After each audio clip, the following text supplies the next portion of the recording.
Halo teman-teman, selamat datang lagi di Sekolah Hati Suci. Nah, pada kali ini kita akan belajar bersama-sama mengenai akuntansi atau tata buku. Nah, materinya mengenai sejarah akuntansi. Yaudah yuk kita siap-siap untuk mulai pembelajaran. Halo anak-anak semua, selamat pagi. Selamat datang kembali di kelas tata buku atau akuntansi. Masih bersama saya Mr. Tito. Nah, pada hari ini kita akan belajar mengenai sejarah akuntansi. Diperhatikan baik-baik ya pelajarannya. Terima kasih.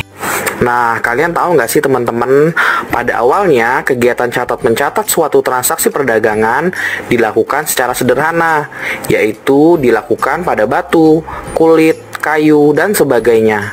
Pada tahun 3600 sebelum Masehi, di Babilonia, ditemukan catatan tertua yang masih sangat sederhana, belum sistematis, dan sering tidak lengkap. Berturut-turut kemudian ditemukan pula catatan-catatan serupa, yaitu di Mesir dan Yunani kuno. Pencatatan yang lebih lengkap dikembangkan di Italia setelah mengenal angka-angka. Setelah ditemukan sistem pembukuan berpasangan atau yang dalam bahasa Inggris biasa disebut dengan double bookkeeping entry system oleh pedagang-pedagang Venesia, sebuah kota dagang di Italia pada waktu itu. Mulai saat itulah akuntansi berkembang.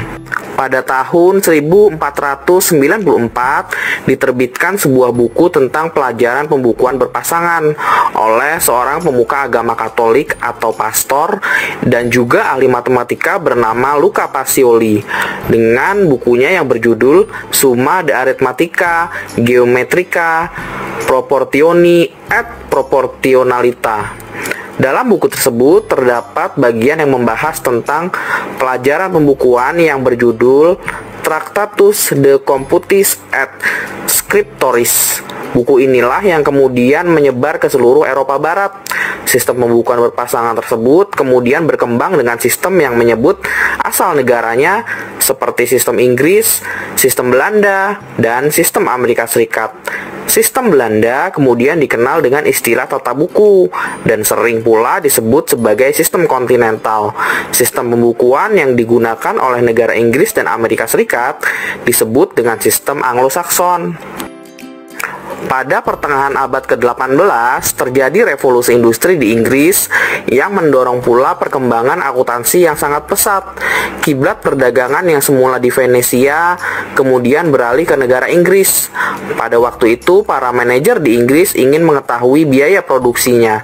Mereka ingin mengetahui besar biaya produksi sehingga para manajer akan dapat mengawasi tingkat efektivitas proses produksi dan akan dapat membantu dalam menetapkan harga jualnya. Pada akhir abad ke-19, sistem pembukuan berpasangan berkembang pesat di Amerika Serikat yang kemudian dikenal dengan istilah akuntansi atau dalam bahasa Inggris biasa disebut dengan accounting. Seiring perkembangan dunia bisnis, tata buku mulai ditinggalkan dan banyak perusahaan di Indonesia lebih menggunakan akuntansi sistem Anglo-Sakson. Amerika Serikat adalah negara yang membawa pengaruh sistem akuntansi Anglo-Sakson dan kemudian berkembang dalam dunia usaha di Indonesia. Sejalan dengan majunya zaman dan majunya teknologi, kini pengolahan data akuntansi diselesaikan menggunakan komputer sehingga hasil yang diperoleh lebih baik, lebih cepat, dan lebih efisien. Setelah berbagai materi yang sudah saya jelaskan mengenai sejarah akuntansi, mungkin dari kalian ada yang ingin ditanyakan? Silahkan.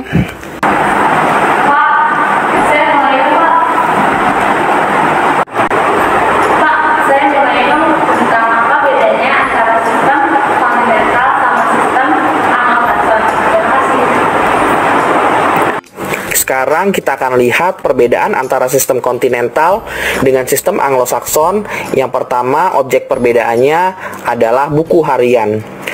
Kalau sistem kontinental itu pengelompokan debit kredit belum rinci, tetapi kalau sistem Anglo-Saxon pengelompokan debit kredit sudah rinci. Perbedaan yang kedua atau objek perbedaan yang kedua adalah mengenai akun buku besar. Yang pertama adalah mengenai penyusutan.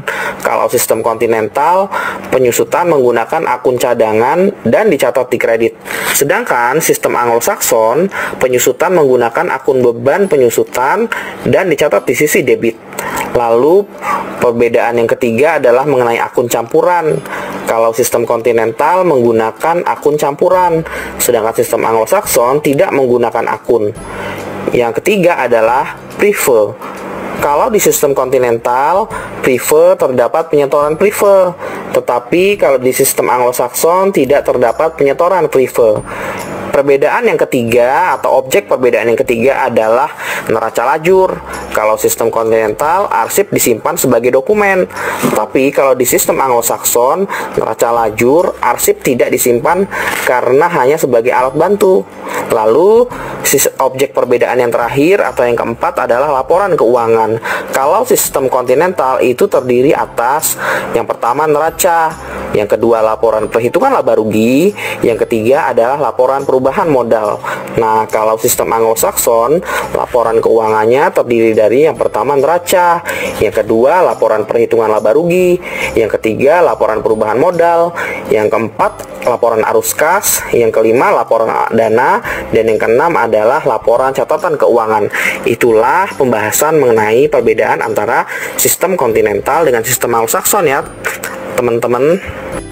Demikianlah sejarah mengenai akuntansi. Terima kasih sudah menyaksikan video dari Tito Chance. Sampai jumpa lagi di video selanjutnya. Jangan lupa di like, komen, dan subscribe ya. Terima kasih. Sampai jumpa lagi di video selanjutnya. Bye-bye.